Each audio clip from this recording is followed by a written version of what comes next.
దేశంలో అన్ని ఇళ్ళు స్థలాలు అన్ని భార్య బిడ్డలను విడిచిపెట్టి తల్లిదండ్రులను విడిచిపెట్టి దేవుని సేవ కొరకు ఎక్కడికెక్కడికైతే వెళ్ళిపోతున్నారో వారి కొరకు మనము ప్రార్థన చేసినట్లయితే మన దేవుని బిడ్డల జ్ఞాపకం చేసుకో, వారిని నీ ప్రార్థన ద్వారా దేవుడు బలపరచడమే కాదు కానీ వారి నిమిత్తమై ప్రార్థన చేసిన నిన్ను కూడా దేవుడు మర్చిపోడు. అటువంటి గొప్ప దేవుని మనం కలిగి ఉన్నాం ప్రేమ దేవుని. కాబట్టి మనం ఒక తీర్మానం చేసుకోవాలి, రూతు వలె తీర్మానం చేసుకోవాలి.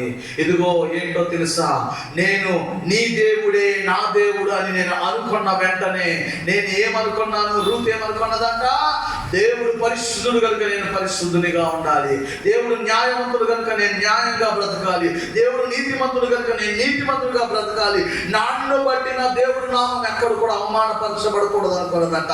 సమూయేలు ఒక గొప్ప తీర్మానం తీసుకున్నాడు.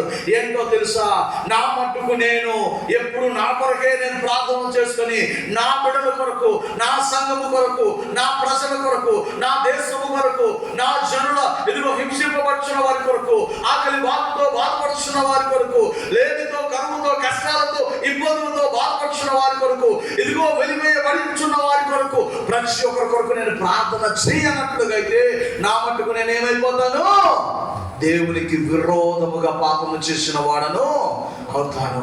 కనుక వాడిని నేను ప్రార్థన చేయాలి. ఆ రీతిగా ప్రార్థన చేయాలంటే నీకేముండాలి, దేవుడు అంటే భయం ఉండాలి, కపటం లేకుండా బ్రతకాలి, పూర్ణ హృదయముతో దేవుని సేవించే మనసు కలిగి ఉండాలి. అలా నువ్వు కలిగి ఉన్నప్పుడే నువ్వు అటువంటి గొప్ప తీర్మానాన్ని చేసుకోగలవు.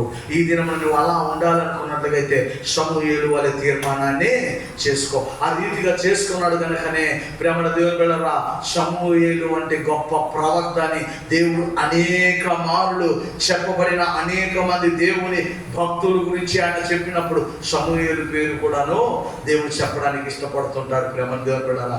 కాబట్టి మనము కూడా ఆ రీతిగా సమూయేలు వలె దేవునికి విరోధముగా పాపము చేయకుండా అందరికీ కొరకు దేవుని భయము భక్తి కలిగి కపటము లేకుండా పూర్ణ హృదయముతో దేవుని సేవించుచు ప్రార్థన చేసే స్వభావాన్ని మనము కూడా కలిగి ఉందాం.